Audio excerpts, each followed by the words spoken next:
Hello everyone, स्वागत है आपका एक और नए सेशन के अंदर। तो बच्चों, चैप्टर नंबर 12 चल रहा है हमारा कंज्यूमर प्रोटेक्शन। पहले करेंगे 2 मिनट में रिवाइज कि हमने लास्ट क्लास में क्या करा था, उसके बाद करेंगे आज की क्लास को कंटिन्यू।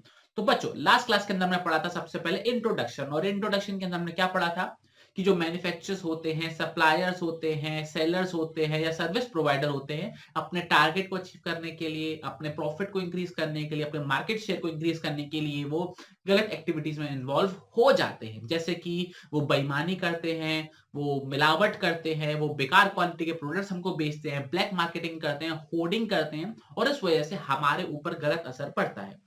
अगर वो बेकार क्वालिटी के प्रोडक्ट्स देंगे, अनसेफ प्रोडक्ट्स देंगे, तो हमारी हेल्थ पर असर पड़ सकता है, हमको इलेक्ट्रिक शॉक लग सकता है, हम बीमार पड़ सकते हैं। और ब्लैक मार्केटिंग और होर्डिंग जैसी चीजें करेंगे तो भैया हमारी जेब पर असर पड़ जाएगा कि हमको ओवर प्राइस प्रोडक्ट बेचा जाएगा। तो ये सारी प्रॉब्लम के चक्कर में गवर्नमेंट ने बोला नहीं। पहले हम कहते थे बायर तू सावधान रह के प्रोडक्ट खरीदेगा, लेकिन गवर्नमेंट ने अप्रोच चेंज कर दी। गवर्नमेंट ने बोला कि सेलर, अब तू ध्यान से प्रोडक्ट बेचेगा, तूने कुछ गड़बड़ करी तो तेरे को हम पकड़ लेंगे, तेरे को हम जेल में डाल देंगे, तेरे से हम फाइन ले लेंगे। तो पहले जो अप्रोच थी वो थी कैविट एम्पटर, अब वो हो गई कैविट वेंडेटर। एम्पटर का मतलब होता है बायर और वेंडेटर का मतलब होता है वेंडर, मतलब सेलर। ठीक है, तो बायर से अप्रोच हो गई, शिफ्ट किस पे चली गई, सेलर पर चली गई। और कैविट का मतलब होता है वार्निंग, तो वार्निंग पहले बायर को दी जाती थी, अब वार्निंग सेलर को दी जाती है। ये चीज क्लियर हो गई? ओके। इसके बाद हमने बच्चों पढ़ा था कि ऐसी कौन कौन सी प्रॉब्लम्स हैं जो as a consumer we are facing. तो सबसे पहले हमने इसके अंदर 10 पॉइंट्स पढ़े थे कि नॉर्मली हम 10 प्रॉब्लम्स हैं जो फेस करते हैं। अब एक बात आती है, सर हमको 10 की 10 याद रखनी पड़ेगी। तो बच्चों, ऐसा नहीं है। अपने आप को कंज्यूमर मानो, बताओ कि हमारे संग क्या क्या धोखाधड़ी हो चुकी है, आपके 10 के 10 पॉइंट अपने आप ही बन जाएंगे। तो सबसे पहला पॉइंट क्या था, एडल्ट्रेटेड गुड्स बेचा जाता है, मतलब मिलावटी प्रोडक्ट बेचा जाता है। इसके बाद काउंटरफीट गुड्स बेचे जाते हैं, मतलब ये कि रियल प्राइस से या रियल प्रोडक्ट से सस्ते दामों पे आपको कॉपी वाला प्रोडक्ट बेचा जा रहा है। इसके अलावा सब स्टैंडर्ड गुड बेचे जा रहे हैं, मतलब जो बेंचमार्क क्वालिटी को मैच नहीं करते हैं, सस्ता बनाने के चक्कर में या जल्दी बनाने के चक्कर में क्वालिटी से कॉम्प्रोमाइज कर देते हैं, तो आपको बेकार प्रोडक्ट बेचा जाता है। आपको डुप्लीकेट प्रोडक्ट बेचे जाते हैं, ओरिजिनल के प्राइस पर ओरिजिनल नाम से आपको बेचा जाता है। इसके अलावा अंडर वेट ऑफ प्रोडक्ट बोला जाता है 100% क्वांटिटी होगी, लेकिन आपको 85% 90% क्वांटिटी बेची जाती है, तो यहां पर बहुत दिक्कत हो जाती है। इसके अलावा ब्लैक मार्केटिंग होर्डिंग होती है, होर्डिंग से स्कैरसिटी क्रिएट करी जाती है, और फिर ब्लैक मार्केटिंग में हायर प्राइस पर वही प्रोडक्ट आपको बेचा जाता है। आपको एक सेम प्रोडक्ट के ओवर प्राइस करा जाता है, मतलब एमआरपी से ज्यादा पर बेचा जाता है, लेकिन ये भी आपके संग दिक्कत है, आपकी जेब पर असर पड़ रहा है, तो ऐसा नहीं होना चाहिए। आपको डिफेक्टिव गुड्स बेचे जाते हैं, जानते हुए भी डिफेक्टिव है, लेकिन आपको तब भी चिपकाया जाता है। इसके अलावा गलत एडवर्टाइजमेंट करा जाता है, ऐसे ऐसे क्लेम करे जाते हैं कि भैया हमारा प्रोडक्ट तो 2 दिन के अंदर चमत्कार ही कर देगा, आपके संग पता नहीं, आप पता नहीं कहां से कहां पहुंच जाओगे। लेकिन ये भी गलत होता है, रियलिटी में ऐसा कुछ भी नहीं होता है, और आपको इंफीरियर सर्विसेज प्रोवाइड करी जाती है। इंफीरियर सर्विसेज का मतलब यहाँ पे क्या होता है कि आपको प्रॉमिस तो करते हैं हाईएस्ट क्वालिटी का, लेकिन आपको मीडियम क्वालिटी तक भी नहीं दी जाती। तो ये प्रॉब्लम्स ही हैं जो हम एज अ कंज्यूमर फेस करते हैं।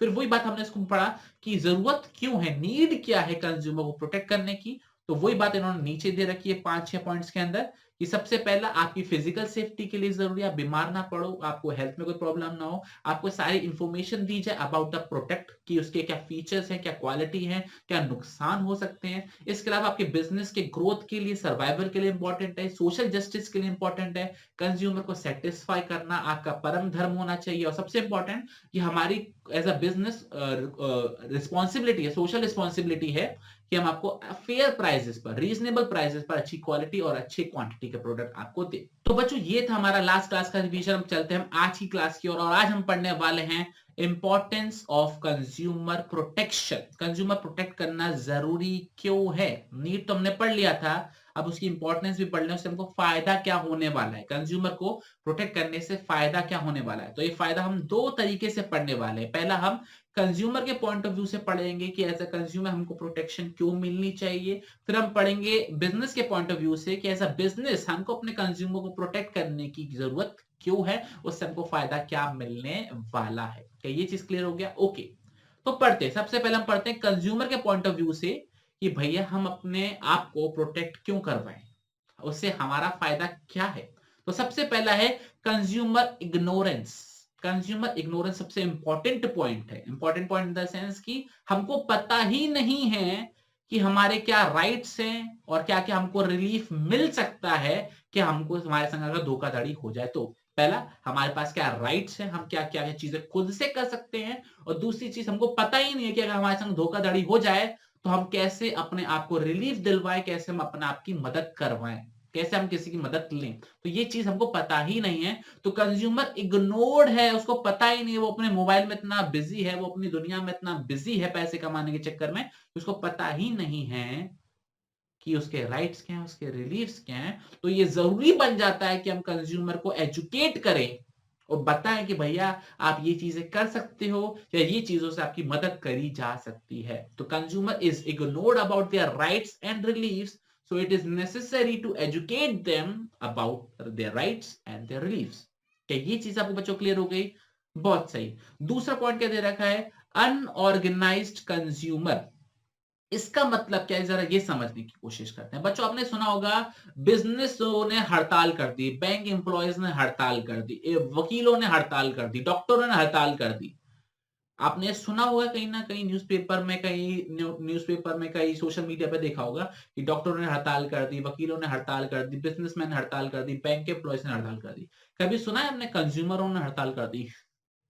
कभी सुना आपने कि कंज्यूमर के लिए लड़ाई करी जाती है? किसान आंदोलन में देखा ना, सारे किसान इकट्ठा हो गए, किसान एकता मोर्चा। कभी कंज्यूमर का नाम सुना आपने कि ग्राहक ग्रुप बना हुआ है, कुछ ग्राहकों की कुछ लड़ाई चल रही है या आप धरने में बैठे हो? कभी ऐसा सुना आपने? नहीं सुना। मतलब ये कि कंज्यूमर जो है वो ऑर्गेनाइज्ड नहीं है, उनके ग्रुप्स नहीं है बड़े स्केल पर, ठीक है ना। तो कंज्यूमर इज अनऑर्गेनाइज्ड, मतलब उनका कोई ऑर्गेनाइजेशन नहीं है जो उनको प्रोटेक्ट करे, ठीक है ना। जैसे किसानों के लिए किसान एकता मोर्चा, किसानों के ग्रुप्स आ गए थे कि भैया हम किसानों के संग अन्याय नहीं होने देंगे। जो बैंक के एम्प्लॉयज होते हैं ग्रुप बना लेते हैं कि हम सारे एम्प्लॉयज के संग अन्याय नहीं होने देंगे। किसी एक डॉक्टर को पीटा जाता है तो सारे डॉक्टर मिलकर इकट्ठे हो जाते हैं कि हम डॉक्टर्स पे अत्याचार नहीं होने देंगे। तो लेकिन कंज्यूमर में कभी ऐसा नहीं हुआ कि कंज्यूमर को लूटा गया तो सब इकट्ठे हो गए कि हम बाकी कंज्यूमर को लूटने नहीं देंगे। तो वही बात इन्होंने लिखी हुई है कि consumer need to be organized, उनको ऑर्गेनाइजेशन बनाने की जरूरत है। नीड टू बी ऑर्गेनाइज, उनको कंज्यूमर ऑर्गेनाइजेशन बनाने की जरूरत है जो उनके हितों का, उनके इंटरेस्ट का ध्यान रखेंगे। क्या ये चीज आपको समझ में आ रही है? मैं कलर चेंज कर दूं क्या इसका? एक सेकेंड, एक मिनट, मुझे देखूं। हाँ, मैं कलर चेंज कर देता हूं, ठीक है। हाँ, ओके। क्या ये चीज आपको बच्चों क्लियर हो गई? तो वही बात लिखी हुई है कि consumer needs to be organized, उसके बाद कंज्यूमर ऑर्गेनाइजेशन बनाने चाहिए जो उनके हितों का ध्यान रखें। वैसे इंडिया में बहुत सारे कंज्यूमर ऑर्गेनाइजेशंस हैं जो उनकी हेल्प कर रहे हैं, लेकिन इसको बड़े स्केल पर करने की बहुत ज्यादा जरूरत है। क्या ये चीज बच्चों को पॉइंट क्लियर हो गया? तो जो मैंने जो अंडरलाइन किया है ना, वो मेनली आपको याद करने की जरूरत है, बाकी सब तो रीड करके एक बार छोड़ देना। तो एक बार रीड कर लेते हैं। Consumer need to be organized in the form of consumer organization which would take care of their interests. Though in India we do have consumer organization which are working in the direction adequate protection is required to be given to consumer till organization become powerful enough to protect, enough to the promote and the interest of the consumer। मतलब ठीक है, मतलब इन्होंने बोला है कि भैया हमको तब तक कंज्यूमर को प्रोटेक्ट करने की जरूरत है तब तक ये ऑर्गेनाइजेशन इतने बड़े ना हो जाए कि खुद ही ख्याल रख पाए। तो भैया कंज्यूमर अनऑर्गेनाइज्ड है, उनको प्रोटेक्शन करने की जरूरत है। क्या ये चीज आपको क्लियर हो गई? ओके। थर्ड जो दे रखा है वो क्या दे रखा है? Wide spread exploitation of consumer. Consumer का एक्सप्लॉयटेशन किया जा रहा है बड़े पैमाने पर। वाइड स्प्रेड मतलब बड़े पैमाने पर उनका फायदा उठाया जा रहा है। एक्सप्लॉयटेशन मतलब होता है फायदा उठाना। तो क्या दे रखा है कि कंज्यूमर का फायदा कैसे उठाया जा रहा है? उनके संग बेईमानी करके, अनसेकुलस, ठीक है, exploitative and unfair trade practices, मतलब इलीगल तरीके से जो चीज अलाउड नहीं है करना, उस तरीके से आपके संग बिजनेस किया जा रहा है। आपको डिफेक्टिव या अनसेफ प्रोडक्ट बेचे जा रहे हैं, आपके संग मिलावटी प्रोडक्ट बेचा जा रहा है, गलत एडवर्टाइजमेंट करी जा रही है, होर्डिंग करी जा रही है, ब्लैक मार्केटिंग करी जा रही है। तो कंज्यूमर को इन सब से बचाने की जरूरत है। तो इसलिए कंज्यूमर को प्रोटेक्ट करना बहुत ज्यादा जरूरी है। कि ये चीज क्लियर हो गया? तो बच्चों के अंदर हमने 3 पॉइंट पढ़े। पहला, कंज्यूमर इग्नोर्ड है। दूसरा, कंज्यूमर अनऑर्गेनाइज्ड है। और तीसरा, कंज्यूमर का बड़े पैमाने पर एक्सप्लॉयटेशन हो रहा है, उनका फायदा उठाया जा रहा है। क्या ये चीज क्लियर हो गई बच्चों आपको? बहुत ही सही। अब आता है सर ये हेडिंग्स याद कैसे रहेंगी, सर तीन तीन हेडिंग्स है कैसे याद रहेंगी, अभी तो सिर्फ तीन है, आगे चल के बहुत सारी हेडिंग्स आएंगी तो कैसे याद रखेंगे। तो बच्चों इसका एक सिंपल सा तरीका है, आपने वो मूवी देखी है प्यार का पंचनामा जिसमें बोलता है मेरी वाली अलग है ठीक है ना, जो गर्लफ्रेंड बॉयफ्रेंड होता है ना, मेरे वाले अलग है मेरी वाली अलग है, तो वैसे दूसरा वाला क्या बोलता है, भाई मेरी वाली भी अलग थी, ठीक है ना, वो भी मुझे बोलती थी कभी छोड़ के नहीं जाएगी पर छोड़ के गई, है ना। तो वही इसके अंदर भी यही पॉइंट दे रखा है। तो उसका पॉइंट क्या है, माई एक्स, एक्स मतलब पुरानी वाली, is unique, UNIG, my x is unique, ठीक है ना। याद करने का सिंपल सा तरीका है, x stands for exploitation, UN मतलब इग्नोरेंस नहीं अनऑर्गेनाइज्ड, और IG मतलब इग्नोरेंस, ठीक है। ये हमारा थर्ड पॉइंट हो गया, ये हमारा सेकंड पॉइंट हो गया, और ये हमारा फर्स्ट पॉइंट हो गया। तो माई एक्स इज यूनिक, मेरी वाली भी अलग थी। EX stand for exploitation of consumer, UN stand for unorganized consumer, और IG stand for consumer ignorance। तो आपको ये अच्छे से याद अब हो जाएगा, मेरी ये वाली भी अलग थी, ठीक है, क्लियर, ओके। तो चलिए बच्चों इसको मैं करूंगा रफ और हम बढ़ते हैं आगे। तो हमने कंज्यूमर के पॉइंट ऑफ व्यू से पढ़ लिया कि उनको प्रोटेक्ट करने के फायदे क्या हैं, उनको जरूरी क्यों है। अब हम बात करने वाले हैं बिजनेस के पॉइंट ऑफ व्यू से कि एज अ बिजनेस हमको अपने कंज्यूमर को प्रोटेक्ट करने की जरूरत क्यों है, वरना हमको दिक्कत हो सकती है। तो पहला पॉइंट क्या दे रखा है बच्चों, हमारे लॉन्ग टर्म इंटरेस्ट में है, अगर हम अपने कंज्यूमर्स को फायदा पहुंचाएंगे, कंज्यूमर को लुटने नहीं देंगे, उनको अच्छी क्वालिटी के प्रोडक्ट देंगे, तो क्या होगा, कंज्यूमर लौट कर आएगा, है ना, रिपीट सेल होगी, कंज्यूमर लौट कर आएगा, वो हमसे ही प्रोडक्ट खरीदेगा, और दूसरा वो हमारा गुणगान करेगा, वो लोगों के पास जाएगा कि भाई उससे प्रोडक्ट खरीदियो, उसके प्रोडक्ट एक नंबर होते हैं, मजेदार होते हैं, बेकार क्वालिटी के बिल्कुल नहीं होते, एकदम मस्त क्वालिटी होती है, कभी प्रॉब्लम नहीं आएगी। तो यह आपके बिजनेस के लॉन्ग टर्म ग्रोथ के लिए, लॉन्ग टर्म सक्सेस के लिए फायदेमंद है कि आप क्या करने वाले हो, आप अपने कंज्यूमर को प्रोटेक्ट करने वाले हो। क्यों, क्योंकि वो रिपीट सेल करेंगे, और दूसरा वो कंज्यूमर को बताएंगे, अपने दोस्तों को बताएंगे, अपने रिश्तेदारों को बताएंगे, तो इससे आपका कस्टमर का जो बेस है वो इंक्रीज हो जाएगा। क्या ये चीज क्लियर हो गया, बहुत सही। तो क्या लिखा हुआ है, satisfied consumer not only lead to repeat sale but also provide good feedback to prospective customer. Prospective का मतलब होने वाले, वो होने वाला नहीं, कस्टमर होने वाले, और इससे आपका जो कस्टमर बेस है वो इंक्रीज हो जाएगा। तो लॉन्ग टर्म में अगर आपको प्रॉफिट मैक्सिमाइज करना है तो कंज्यूमर को सेटिस्फाई करना जरूरी है।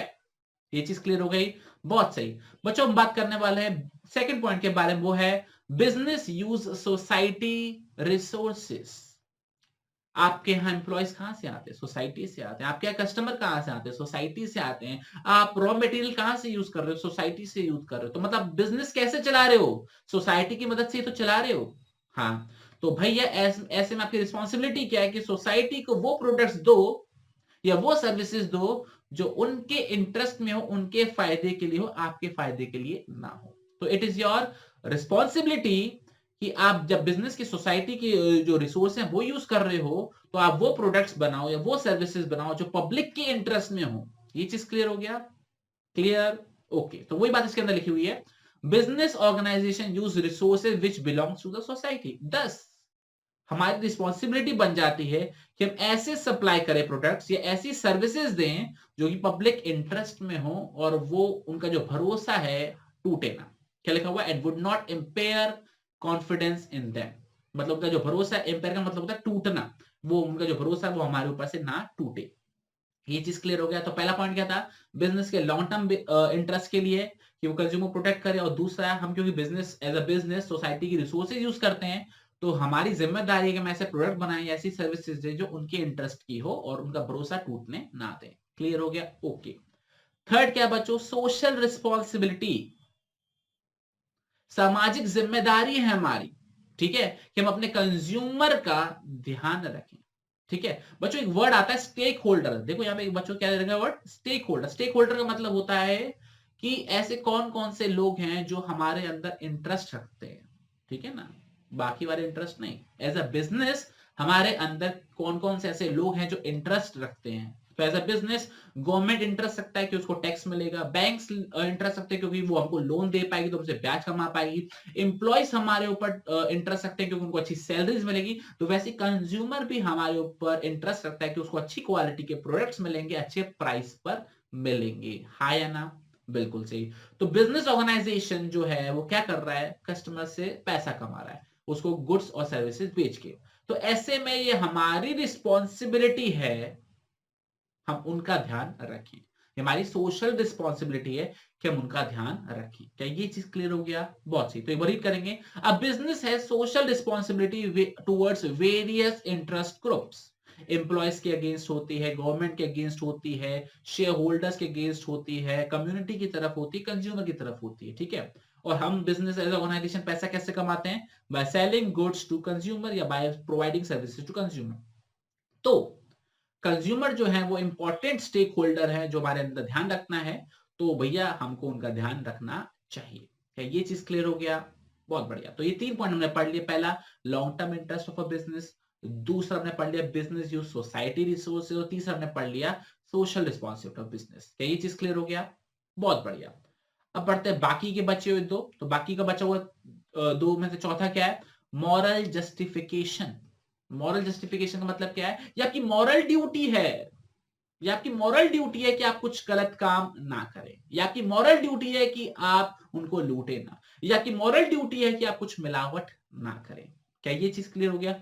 तो वो लिख रहे हैं, एक बार पढ़ लेते हैं। It is a moral duty of a business to take care of their customer interest and avoid any form of their exploitation। किसी भी तरीके से आपको फायदा नहीं उठाना। I repeat, किसी भी गलत तरीके से आप उनका फायदा नहीं उठाओगे। जैसे कि आपको अवॉइड करना पड़ेगा वो सारी चीजें जो हम 10 बार पढ़ चुके हैं, वही अनसर्कल प्लस, adulterated, unfair trade practices, black marketing, hoarding, पता नहीं क्या क्या। ठीक है। तो आपकी मॉरल ड्यूटी है कि आप कस्टमर को लूटेंगे नहीं। ये चीज क्लियर हो गया? ओके। और लास्ट पॉइंट जो 5th पॉइंट आपको दे रखा है वो क्या है? Government intervention.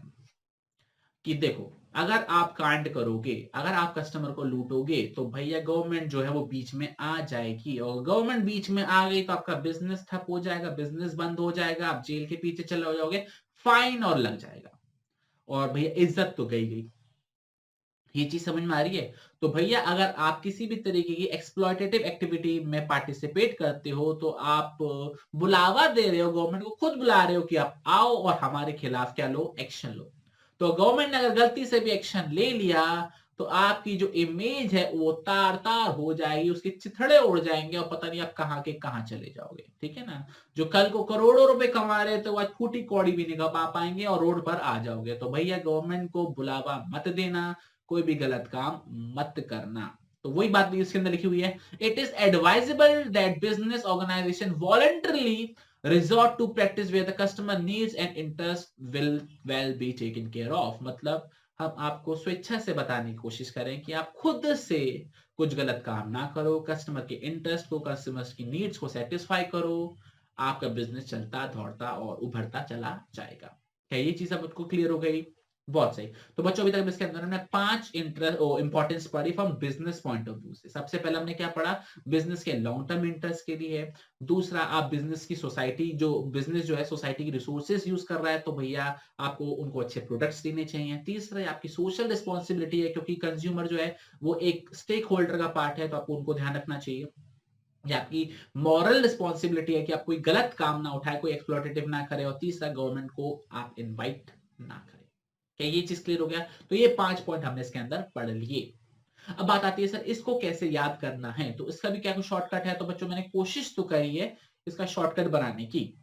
जैसे हमने कंज्यूमर पॉइंट ऑफ व्यू से क्या पढ़ा था, माई एक्स इज यूनिक, तो वैसे इसका एक टाइम पास सा बनाया है, जबरदस्ती का बनाया है। देखो क्या है, लो मतलब लॉन्ग टर्म, मो मतलब मॉरल, ठीक है, इसके अलावा गो मतलब गवर्नमेंट, लो मो गो, long term interest of a business, moral responsibility, government intervention, so मतलब सोसाइटी रिस्क की रिसोर्सेज यूज करते हैं और आपकी सोशल रिस्पॉन्सिबिलिटी है। तो आप ऐसे याद कर सकते हो, मैंने जबरदस्ती का बनाया है बट आप ऐसे याद कर सकते हो। लोगोमो सोसो या सोसो लोगोमो, कुछ ऐसे याद कर सकते हो, आपको कोई दिक्कत नहीं आएगी। या आपको और भी कोई तरीका हो याद करने का तो आप वैसे कर सकते हो। मैंने जबरदस्ती का बनाया जैसे आपको याद हो सके। ये चीज क्लियर हो गया? ओके, सिंपल सी चीज थी वो हमने कर ली। कोई डाउट, कोई परेशानी? बहुत बढ़िया। तो बच्चों ये थी हमारी importance of consumer protection from consumer point of view और from business point of view. तो आज के सेशन के लिए सिर्फ इतना सही रखेंगे, अगले सेशन में हम आगे कंटिन्यू करेंगे। टिल देन अपना बहुत बहुत ख्याल रखिएगा और पढ़ते रहिएगा। जय हिंद, जय भारत, बाय बाय।